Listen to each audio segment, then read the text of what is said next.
Loki, we're back from E3. Say hello to the people. Say hello to them. Mwah. Alright, so we're back from E3. I'm trying this mic closer to my face tactic, so excuse me if it's kind of in the way in the camera, but yeah, today I'm going to be talking about the games that I saw behind closed doors, all the games I saw behind closed doors, which is Dying Light 2, Cyberpunk 2077, Planet Zoo, and The Outer Worlds as well. I'm not going to focus too much on The Outer Worlds because that demo didn't really show off too much. To me, they didn't really show much of combat or anything. It was just kind of more the dialogue tree. It looks cool. Outer Worlds, I'm definitely excited for it. It just looks like New Vegas in space pretty much. So I'm not going to touch on that one too much, but I'm going to touch on the other three quite a bit because those three, to me, were my three favorite games of the show along with Watch Dogs Legion. So I actually played Watch Dogs Legion. I done a separate video on that if you want to check it out. And I done a video on Control as well because I played that. I actually played and captured Control, and I have a video on the channel of that as well. It's not doing that well views-wise, but if you want to check it out, you can check it out. It'll be my latest video on the channel pretty much. I'll be uploading a vlog as well, E3 2019 vlog, that Pico is currently editing, but I'm hoping like we're going to make it into a little bit funnier than it actually is, because I didn't get that much footage. It's like 10 minutes. It's going to be like 10 minutes long, and most of it's in my hotel room. But what are you going to do, eh? Okay, so I'll go in order of like when I saw them, which one I saw first, which one I saw second, not in order of like which is the best or which is the worst. Because to me, these three games, all of them look fucking great. And I know I'm tossing Planet Zoo in there with Cyberpunk and Dying Light 2, but Planet Zoo looked amazing, I'm telling you guys. I'll talk about that a little bit later though, so if you want to skip on and hear about Planet Zoo or you want to skip on and hear about Cyberpunk, I might leave a timestamp in the comments for that. But first off, we're going to talk about Dying Light 2. So Dying Light 2 started off, basically you and your group are kind of rendezvousing and they're setting up for a meeting with a rival group. And you go down, you're on your way down, parkouring down towards this meeting. And before you can get there, boom, shots fired. Your leader, friend guy gets shot. And then they talk about how important your choices are and how it impacts the world. They say that about every game now, but to be fair, from what I've seen in Dying Light 2, it really does make like a big difference to the world and a big difference to how your story plays out. So if you didn't know as well, this is set 15 years after the events of Dying Light, after the ending of Dying Light. The infection has evolved as it, would have in 15 years. You play as Aiden Caldwell in this beautiful modern dark age world is what they call it, but it's really like dead and gloomy. It looks dope though. It really looks great. And yeah, so when your friend ends up getting shot, they give you this big decision, and you can either stay with your friend and help him or chase after the guys that shot him and chase after him. And in this demo, they decided to chase after the guys that had shot him because it was our only chance to get the water back on or whatever. There was this other kind of backstory behind it where we had to get the pumps on, we had to get the water flowing. And just before that decision as well, you did take out a couple of guys. You took out like 4 or 5 guys who had like been involved in the altercation, and Jesus Christ, is it brutal. I mean, like, the very first thing that you done in this demo in terms of combat was he chopped a man's head clean off. He just beheaded this human being right in front of our eyes. He beheaded him, and then he just beat the shit out of the other 3 guys and killed them. And then he ended up choosing the decision to go after the guys. So he then begun the chase. So this is when there was like this really cool chase. This is when obviously the parkour comes into play. He was traversing through buildings. You now have a grappling hook. And one of the really cool things that he done was he used his grappling hook, dragged himself up a building, went flying, and then grappling hooked into a paraglider. And then paraglided down onto the top of another building and continued the chase. And it was just this beautiful chase after the truck. He eventually caught up with the guy in the truck, and he could choose to kill him or choose to have him escort him back to where the boss guy who he was looking for was, the captain, as they called him. And he chose to, in this demo, they chose to have him escort us back. So that leads to you sneaking into their base, And then you're challenged with another big decision. So you talk to the captain, this guy who has supposedly been the big villain throughout this demo, like what we thought was the big villain, and he comes out and he starts telling us this story that the guy that told us to come over here and turn on the pumps, he's the bad guy, and he's trying to get the water in so he can take over for himself, and that he doesn't care about the people or whatever. So yeah, you then had the decision whether to trust the captain or trust the guy who had been left behind with the captain of your group who had been shot. And in this instance, he chose to stick with his former group and not trust the captain, and he turned on the pumps, and then there was a big fight between them. He turned on the pumps, and it turns out that the other guy was trying to take over. So it was I don't know if it was necessarily the wrong decision, but when you turn on these pumps, you unlock like a completely new region that if you had made the other decision, you wouldn't have unlocked this region, and you possibly never would have got to this region in the game.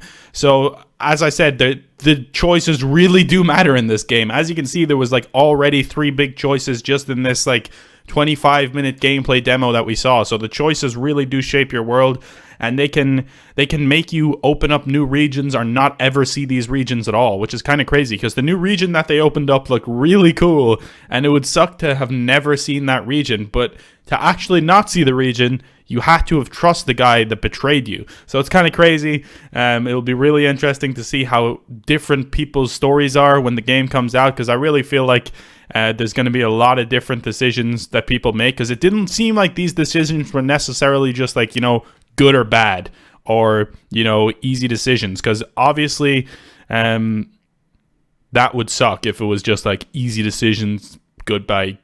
I can't speak English. I'm trying to say good guy, not goodbye. Good guy, bad guy, like in Infamous Second Son. Say those decisions. They don't really matter because like you're either good or you're bad. In this game, it seems like it's much more in depth than that, and it really is gonna like just be different for everyone, which is cool. And I'm really excited to see how everyone's story plays out. I'll be watching a lot of different playthroughs on YouTube just to see the difference in the outcomes. And I think they were calling him the Colonel, actually, not the Captain. I was calling him the Captain, the bad guy the person who you thought was the bad guy. They were calling him the Colonel, not the Captain. That's my bad. But, yeah. Overall, Dying Light 2, Loki's just coming in here. Overall, Dying Light 2, I am very, very excited for. I think it's going to be a big hit, and it's coming out in spring 2020. And already 2020 is looking incredibly stacked, because the next game we're going to talk about is coming out in 2020 as well. It's coming out April 16th, but we also have Avengers, we have Final Fantasy, we have Watch Dogs Legion. So a lot of my most anticipated games right now are coming out in that kind of early 2020 region, and it's going to be insane. So yeah, I think that's about all I have to say on Dying Light 2. Very excited for this. I think it could be my game of the show, possibly. That or Watch Dogs Legion, I would say. Cyberpunk was really cool as well, but before E3, I was already really excited for Cyberpunk. So let's dive in and talk about the 50-minute gameplay demo that I saw for Cyberpunk. So first thing that strikes you in Cyberpunk is the world, the city. It's just gleaming with life. It's absolutely insanely beautiful, and I can't wait to just roam around this city and explore it. Like, it really is just brimming with life and color. It looks like nothing I've ever seen before in a video game world, and I can't wait to experience it for myself. Like, watching that guy play through it and just kind of exploring the city. He was on his motorbike and he was kind of driving around and looking at the city. I was just like, holy shit. And it seemed like throughout the demo, I'm pretty sure there was 0 loading screens, which is kind of insane given how in-depth this world is and how beautiful it is and just how expansive it seems like it is. He was going around on the motorbike. You can switch between first and third person on the motorbike, I believe. So yeah, it's set in this dark dystopian future with different gangs, and all these gangs have different motives, and like they have different ways of doing things. They have different moral codes. They really stress that a lot, is like each gang does things differently. They don't just all go in killing people. Like certain gangs will murder everyone. Certain gangs have a code, as I said. There's 6 different districts. Each district is completely different. The same as in Dying Light, each region was completely different. And they have different kinds of people. Like certain districts have, say, an immigration problem. Other districts are kind of just overrun by gangs. So the life is going to be different from each district. It's not going to be the same all over the city. And just like in Dying Light, it seems like your choices are pretty important. I wouldn't say it seemed like they're as important as in Dying Light 2, but maybe that's just because the demo didn't show off as much of that. In terms of like the story, it might end up being just as important or even more important. Also, Keanu Reeves is in the demo. He talks to you quite a bit. I believe I read, or else they said it in the room, I can't remember which it was, but Keanu Reeves has the second most dialogue out of any character in this game besides your character. So besides your character, he has the most lines out of any character, which is kind of crazy. I wasn't expecting him to be that big a part of the game. And I don't even know him like too well. I know him from Matrix. Obviously, Matrix was the shit. But that's about all I've watched him in. I haven't seen John Wick. I haven't seen any of his other movies that he's in. So I wasn't like as crazy hyped as other people. But he's still like a really fucking cool guy. So it's cool to have him in here. And I'm excited to see how he does in the game.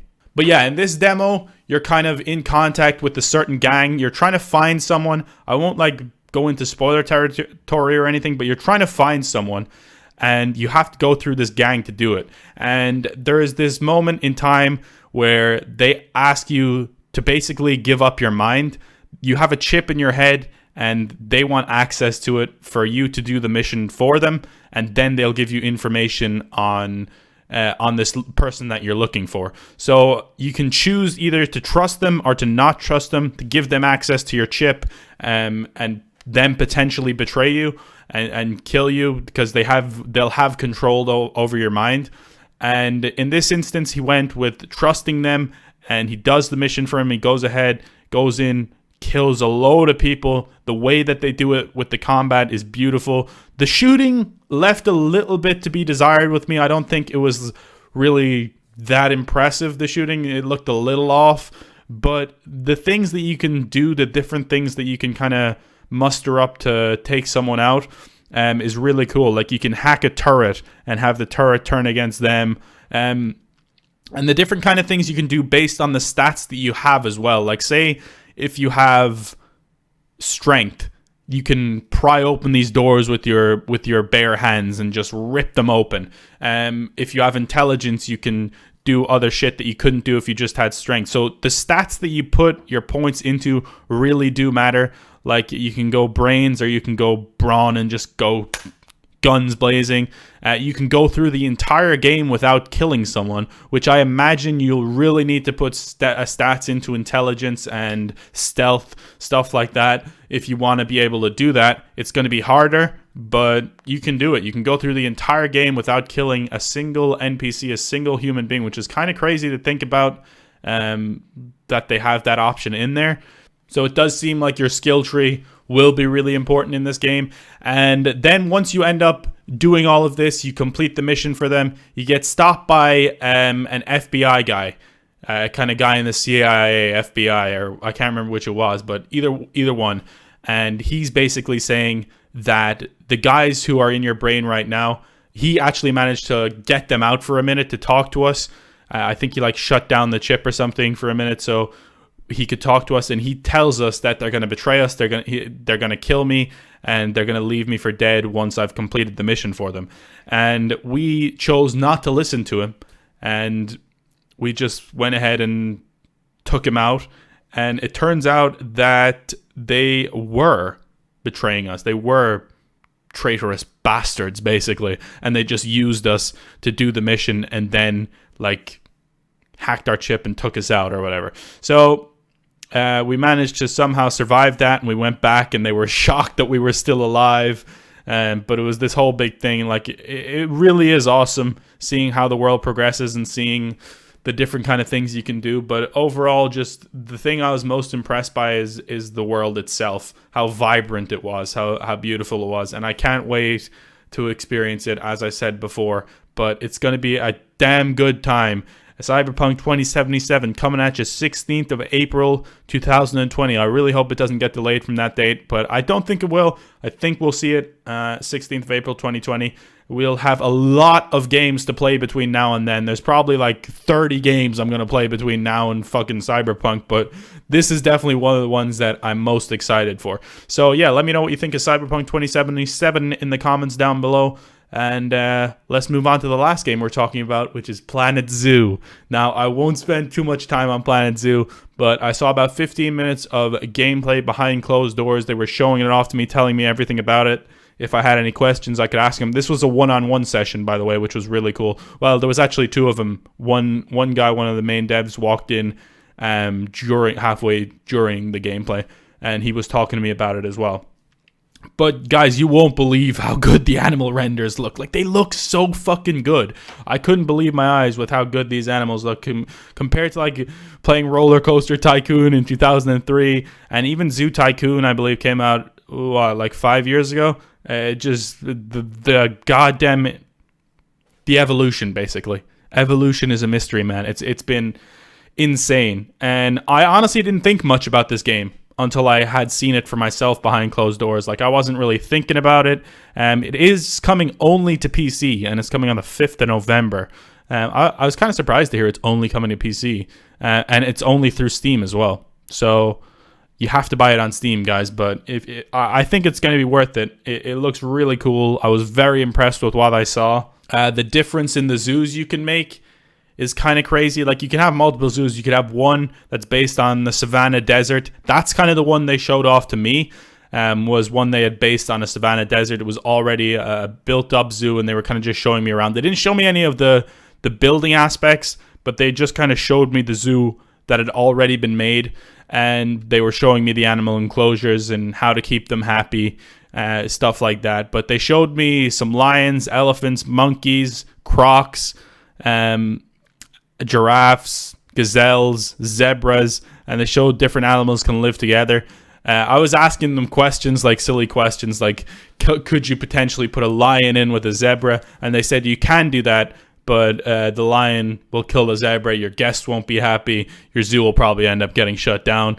I asked them a couple other questions as well, but I probably shouldn't share them because they weren't sure on them. But we'll talk a little more about like the different kind of animals. So as I was saying, like the one they were showing off to me was a Savannah Desert, but you can also do like a northern kind of zoo with snow and wolves, all those northern type creatures, which would be really cool to do as well.